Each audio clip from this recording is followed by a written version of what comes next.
So what we're looking at here is a Dell Poweredge T420 that I recently got my hands on. And once I realized what I was looking at, I told myself, wow, I have to make a video on this and build something with it because it's a really cool config.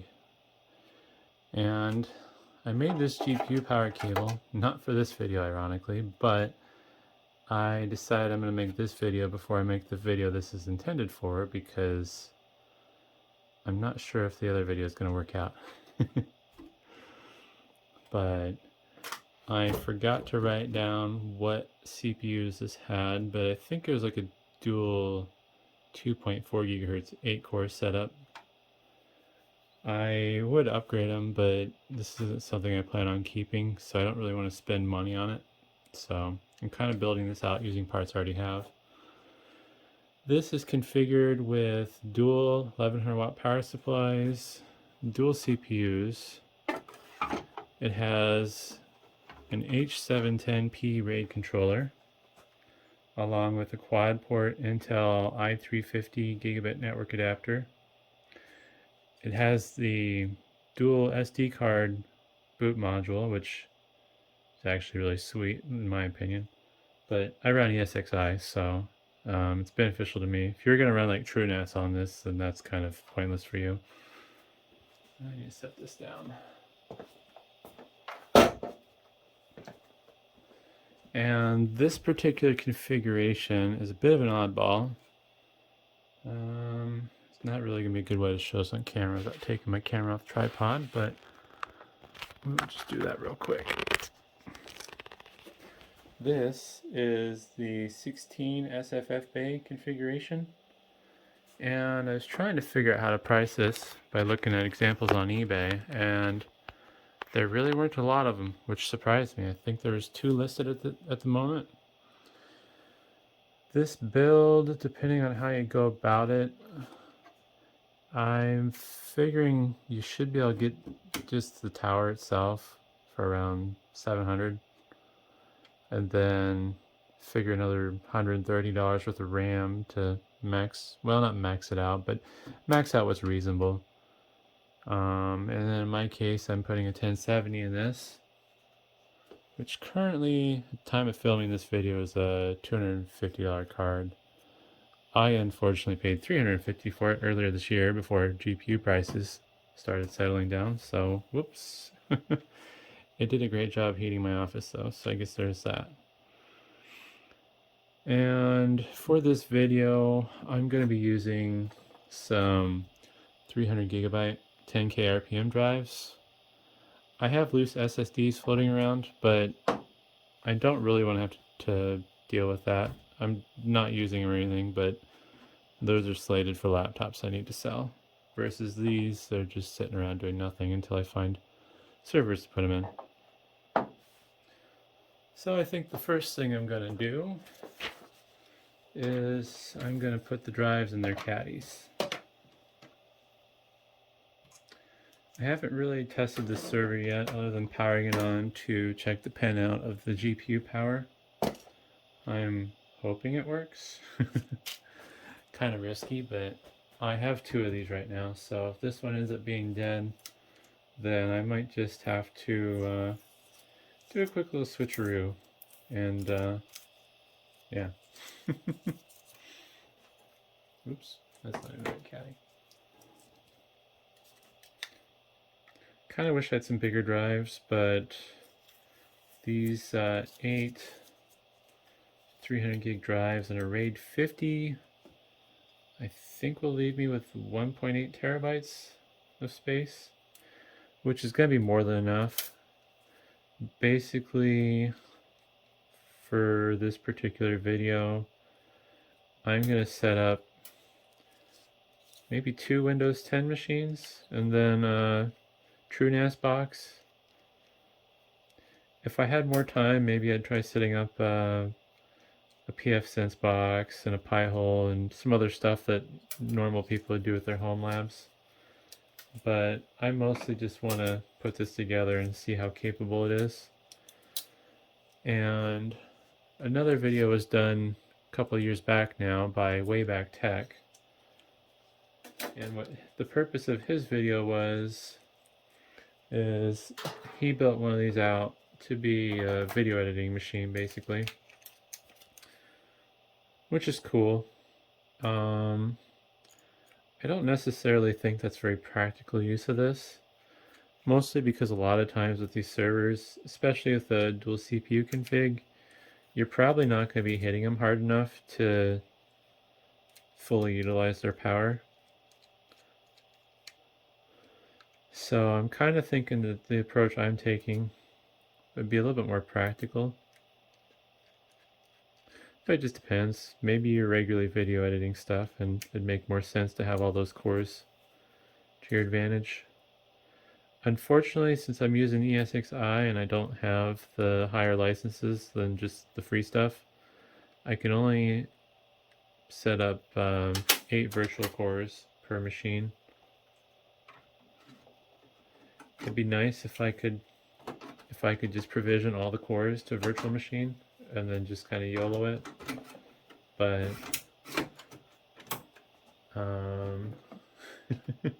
yeah, I'm not gonna use these. I don't have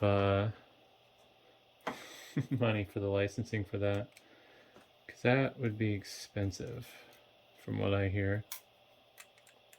It'd be kind of cool, but currently with my servers and the virtualization I'm doing, I'm basically not doing anything meaningful with my servers. They're just sitting, drawing 400 watts continuous between the two of them. Oh.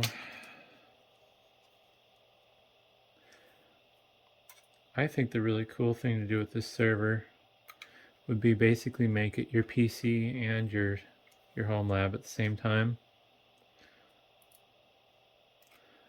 I believe this should be fairly quiet compared to R720. The R720s are reasonably quiet, but I'm not sure I want to have one in the same room as me, so that's something that you would have to consider. Although with an R720 you would have the advantage of it being cheaper to build in theory. It all kind of comes down to your config.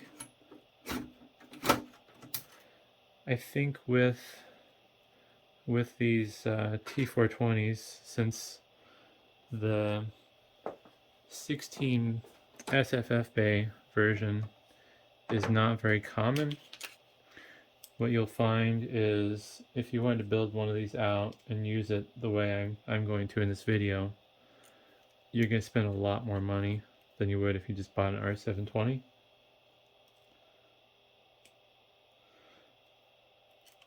But the R720 would make more sense actually if, like, let's say you could have it in the other room and then you just run your video cables and stuff to wherever you're using your computer.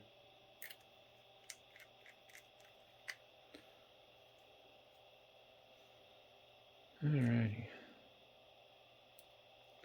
I wish toolless caddies were more common in servers, but that's still something that they just don't do. Kind of makes sense. You don't really want the drives vibrating and stuff, but it's just so annoying having to screw all the drives together. Oh, actually, I'm going to use these.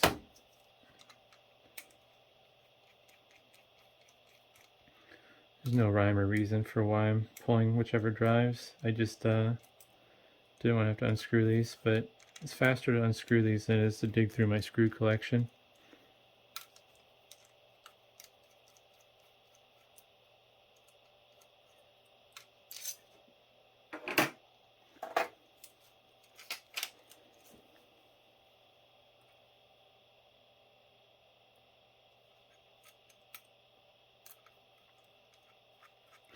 Kind of wish when I got these servers from recycling from the various people that they wouldn't leave the drives, but I get why they take them. This thing was populated with 12 600 gigabyte drives previously though, based on the caddy labels, and it would have been kind of fun to have those. They were just 10 10K RPM drives, so nothing special, but bigger than my current collection of these 3.5-inch server drives. I have a couple 900s floating around that I pulled out of something random that somebody forgot to pull, but I don't remember where I put them. I got too much stuff. It'd be nice if I had less stuff sometimes, but if I didn't have a big pile of stuff, I wouldn't be able to make this video I'm making right now. Because literally everything in this is just, that I'm using in this video is just stuff that I pulled from the warehouse. I mean, technically I did pay money for this stuff, but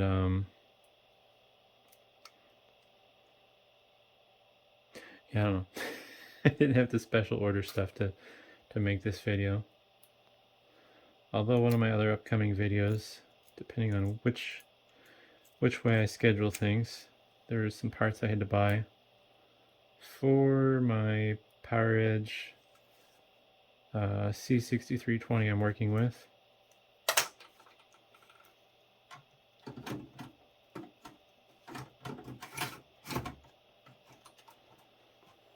Alright, 2 more drives to go.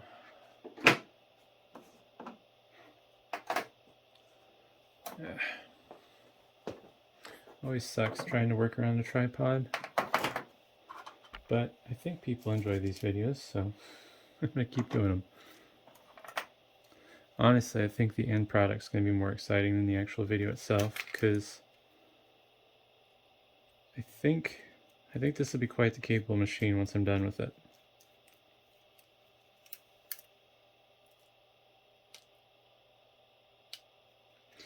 The only bummer about this system compared to an R720 is it only has 1 GPU power output.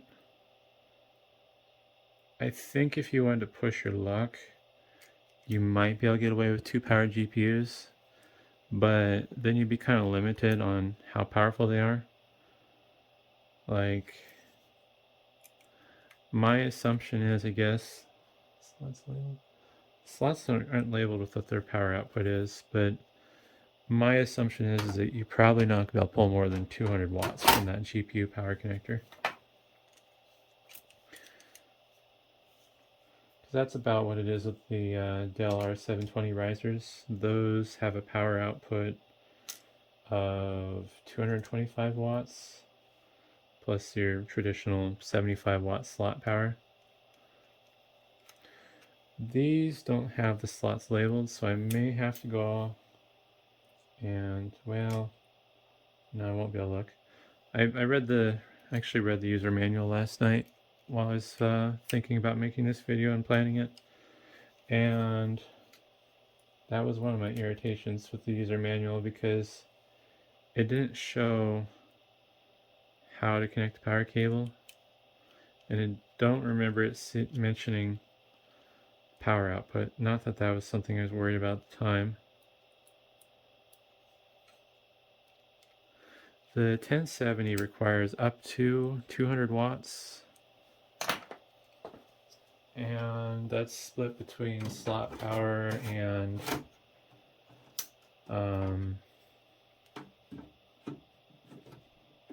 the power connector. That's what I'm trying to say. Gosh. So, yeah.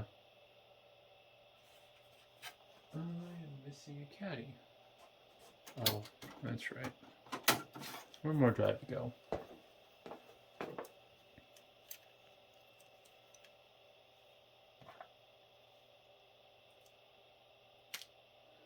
If I was willing to put in the time and the effort, it would be kind of cool to virtualize GPU resources.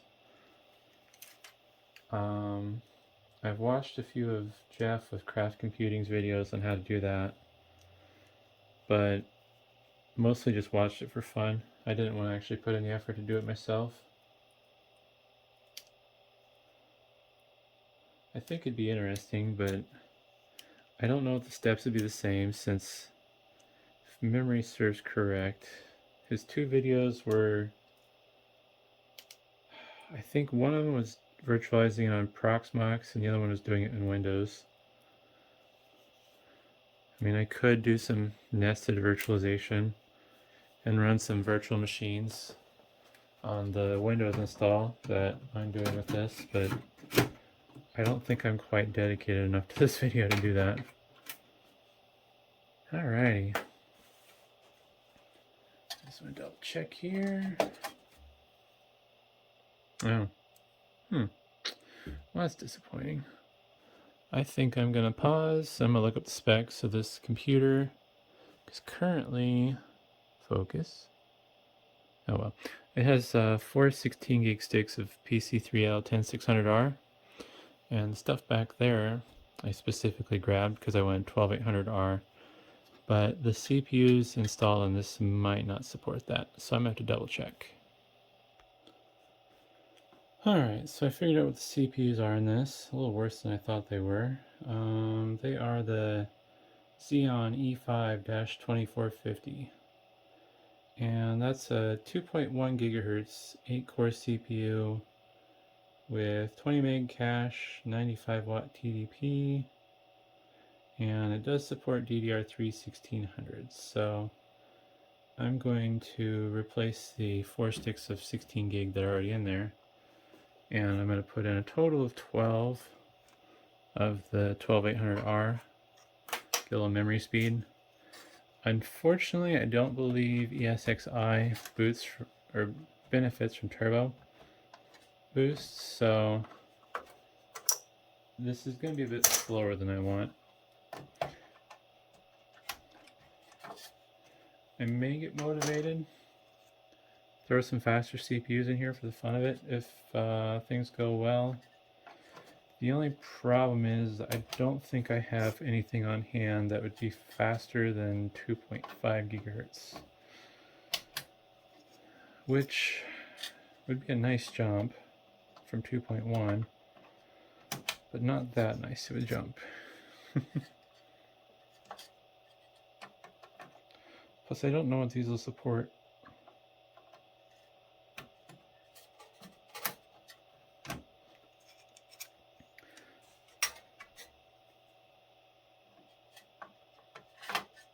Oops. Oh no.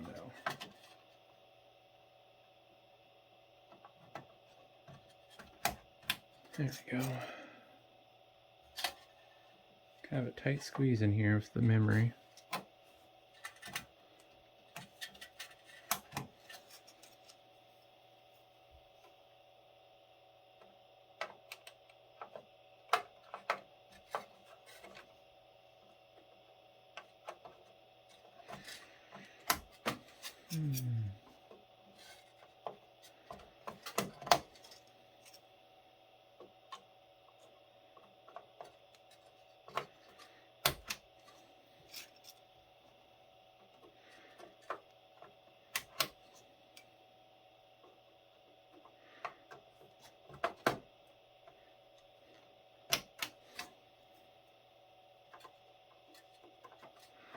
Alright, this machine now has 192 gigabytes of RAM. Next thing I'm going to do is install this USB 3 card, which hopefully I should be able to PCI pass through to my virtual machine. I'm going to hold off on the GPU for now because I think the next step I should take is power this up. And I'm going to do the relevant BIOS updates and whatnot. Get life cycle, iDrac, all that stuff done. And then install Esxi and then kind of go from there. So the next bit will be a time lapse of me just updating everything and making sure this works.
Well, you have to excuse the cut.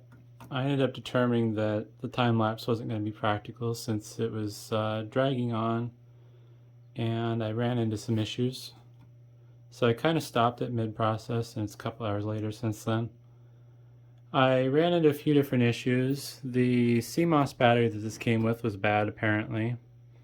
Also, the Esxi 7 requires bigger SD cards than this came with originally, so I'd upgrade them to a pair of 4 gig cards. And I got lucky. Apparently the place this previously came from actually did the BIOS and lifecycle updates. That's not very common for some reason. Usually when I get servers, they're substantially behind. And one other thing I noticed, which I don't know what I'm going to do about yet, I thought this only had one GPU power connector, but I found the other one right there. I guess there's nothing stopping me from testing it. I can, let's see here, zoom in, and then I can just see what it does, I suppose.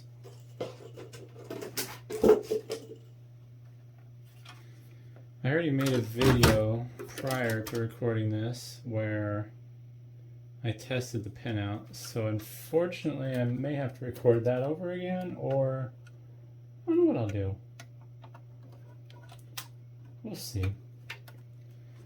So in theory, that will be correct, and nothing bad will happen when I try to power this on.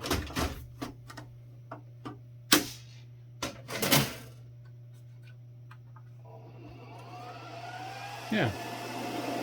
So that's actually really exciting because that means that I have the ability to run 2 GPUs in here that are powered if I wanted to. This is basically a watered down R720 in a tower chassis. I'm gonna let it post. I don't want it to boot fully. I'm just gonna probe the ends of this cable I made and make sure that it's wired for not EPS, that it's wired for PCI Express power.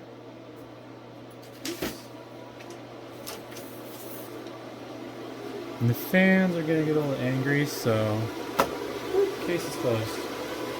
Maybe. It might not be heavy enough.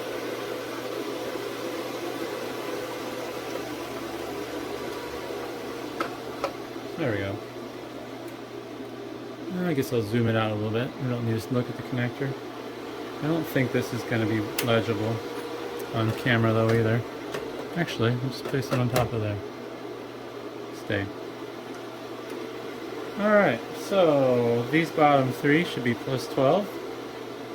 I'm just going to casually take... this is going to be hard to do. Also I got the wrong probe. Try not to short anything out, because if I short something out with this in my hands, it's going to be extremely fun. 12, 12, 12. Alright. Let's not be stupid now. So I'm going to turn that off. And where did my 1070 go? This is the exciting moment of this project. But I don't remember where I put my 1070. Squeaky. Ah, there it is.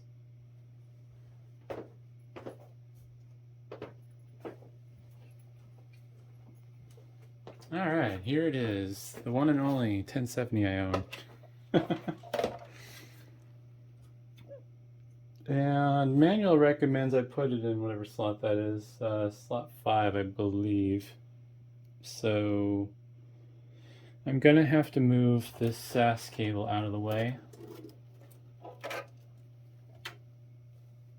Oop, gotta remove slot covers. The nice thing about this chassis compared to the R720 is there's less of a height restriction for video cards.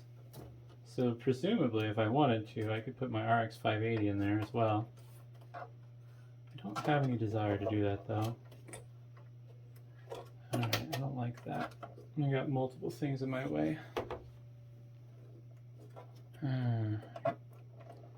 Try to do this with the tripod in my way.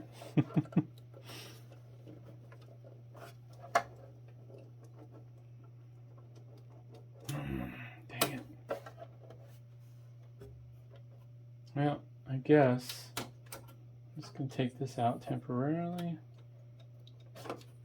One thing that's kind of interesting about this motherboard design is none of the slots have locking tabs.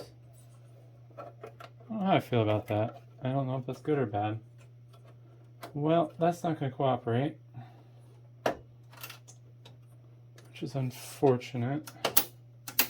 I don't like the idea of putting the card up against that cable. I wonder if I could spin it around. And I need to remove this again.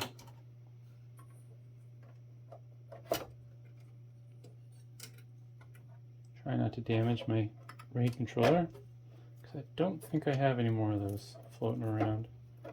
I have the H310, but that's not quite as nice. I don't think that's going to fly.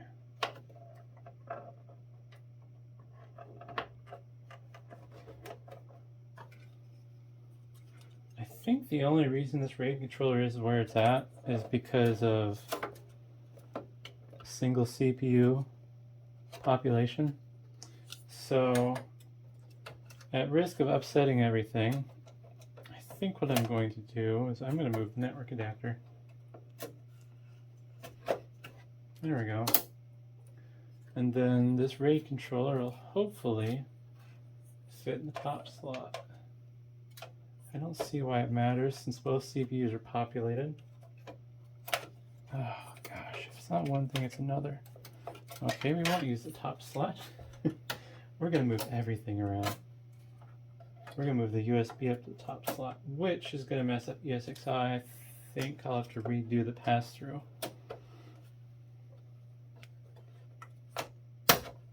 Alrighty. Please let this be the final config. Alright. I think that'll work for what I want.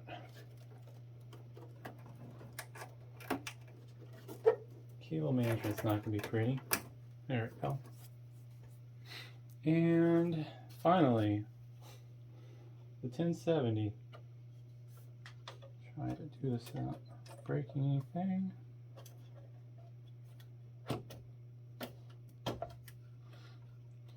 Hopefully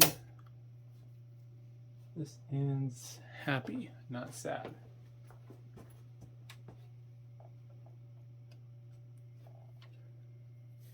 You know, I'm feeling like a chicken. Let's ruin my 1060 if this doesn't work. Alright, I don't have the balls required to risk my 1070 right away. I know electrically this cable is correct, and I don't see any reason why the slot would be upset, but just in case, I'd rather ruin a 1063 gig card that should be worthless versus a 1070 8 gig card that is not worthless for the most part. There we go. And then we'll plug in the 6-pin the correct way.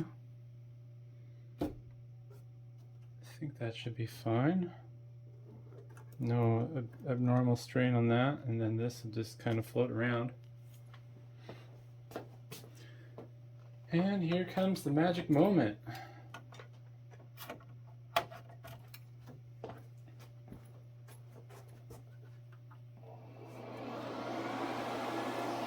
No immediate fires. And the fans on the 1060 are spinning. Well, they were spinning. I think they are thermal controlled, so they're not going to spin the whole time. This is going to have to do some power recharacterizations, so rather than making you watch that, I'm going to pause and grab a laptop while I wait for this to post. Alright, well it took a little bit, but we're back up and running again. And the big question will be... Yeah, that don't work with my finger. Does the video card show up?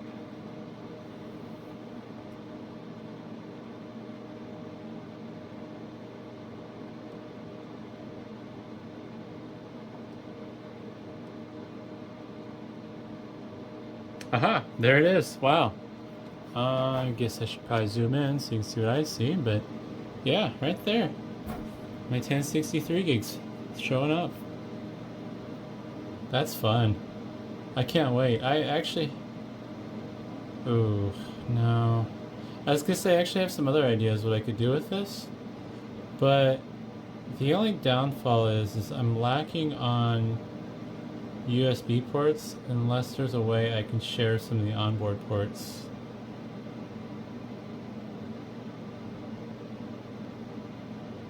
Yeah, I have to re-enable pass-through on this since I moved it.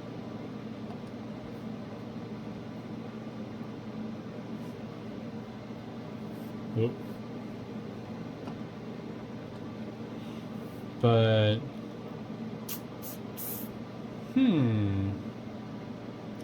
I personally don't need that. Not for this video at least. Because I don't believe... oh, it does seem all good. Sometimes they had issues with network cards not showing up, but it picked that one up. It should. I mean, i350 is the same thing my R720 uses. But... uh-oh.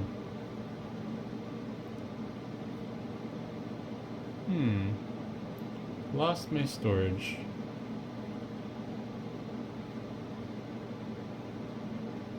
I don't really care.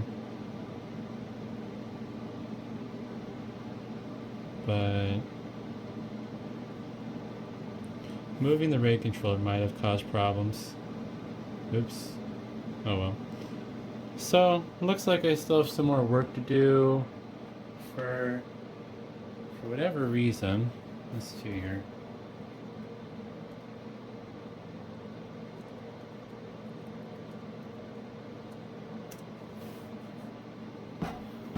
For whatever reason, I seem to have lost access to my storage.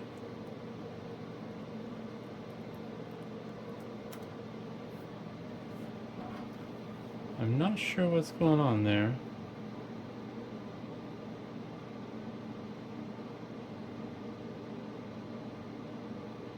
Maybe it's that option. Oh, nope.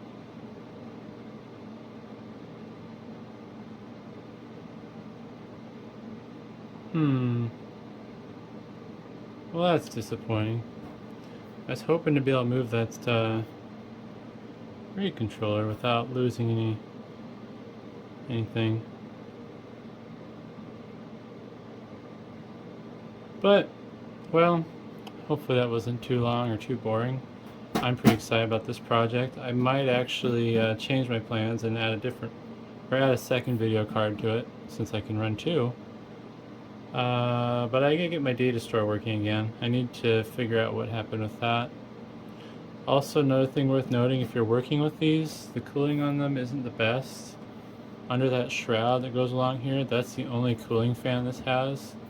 Unless you count the fans that the power supplies use to cool themselves.